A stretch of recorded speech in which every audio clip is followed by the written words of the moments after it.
Today we're going to talk about how not to hurt your knees or your foot and ankle in relationship to your hip. How do these three joints relate and what you can do that's so simple to keep them all healthy. I'm Lisa Ann McCall, and I love to talk about posture because posture is what you're doing all the time. It's where your body is in space with gravity. So why not get to know it and make it work for you? Or not make it work for you, let you know how well it will work for you. Yeah, baby. All right, today we're going to talk about hips, knees, and feet and how they line up so that they can be healthy. Lot of knee problems in the young people today. Lot of ACL reconstructions on young kids today in sports who jump, land, and blow their knees out. And I can show you a few reasons why, because I've dealt with many of these young people. Most of them are girls, and I'll show you a few things. So one thing they do is they love to sit like this with their legs crossed instead of adults, and like this. This is big. Knees in, feet turn, and they sit on the floor and they like to be out, which I won't do because it's not great for you. Okay, all those things cause the knees to turn in, okay? And so why do the knees turn in? Well, they turn in really from here. Think of your knee as the end of the big femur bone from up in here. So they tuck their butt, they throw their hips forward, and their legs are turning in. And that also puts a stress on the ankle, and you'll see the arch falling. So for an arch to be healthy, it has to be in line with the knee and hip. So watch this. If I'm knock-kneed, my problems are coming from the hip.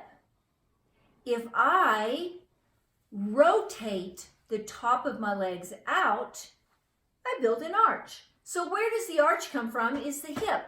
This is really important for you to understand if you really are a big believer in orthotics, because your body has a built-in orthotic.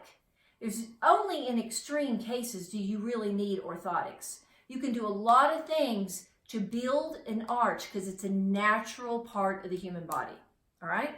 So if I turn my thigh bones out and I plant my big toe, I'll get an arch and my knee will be lined up over my smaller toes.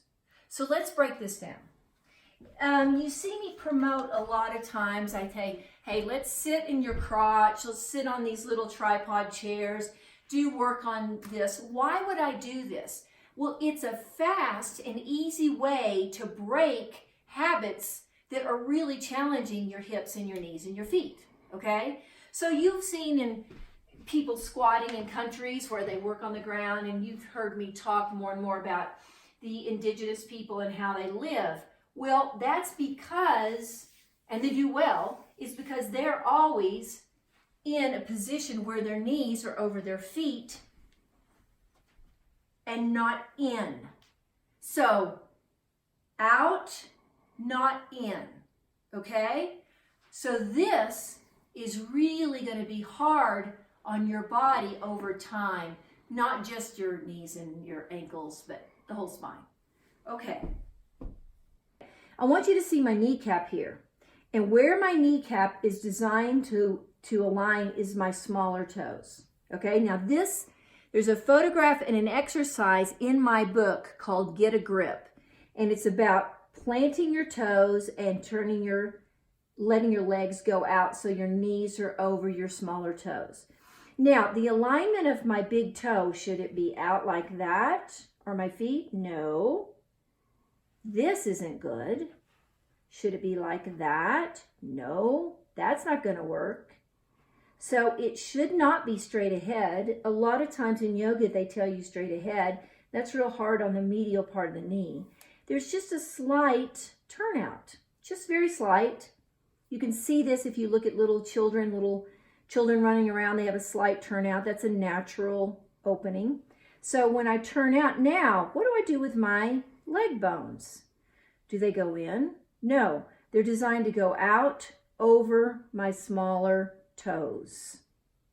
So I have to get strong in my foot, in the inside of my foot, to be able to maintain a planted big toe and a planted inner heel, so that when my knees go out, my foot doesn't fall open. There's a balance between that big toe and that inner heel, okay? There's a balance between the foot planted and the knee out. The knee goes out, foot comes up, not good. Foot goes down, knee goes in, that's not good. Okay, so this last part, let's talk about the hips. People talk about, oh, you need to get your hips open.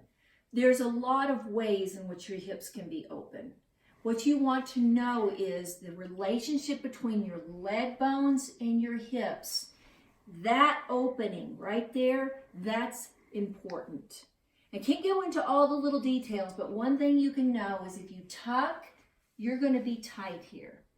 If you do sit-ups, you're going to be tight here. If you do crunches, you do all that kind of stuff where you think you need to strengthen this, you're just really creating tension.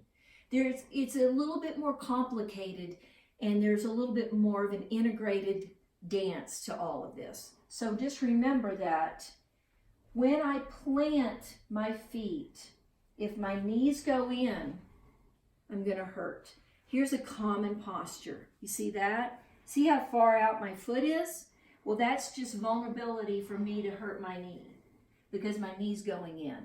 So I'm going to plant my big toes, and then I'm going to make sure my weight's in my heels and my thigh bones are back so that I can turn out and strengthen my hips to create an arch.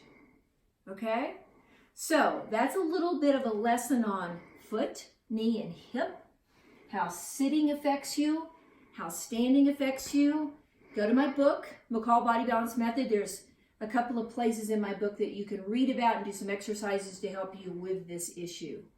Have a good knee day.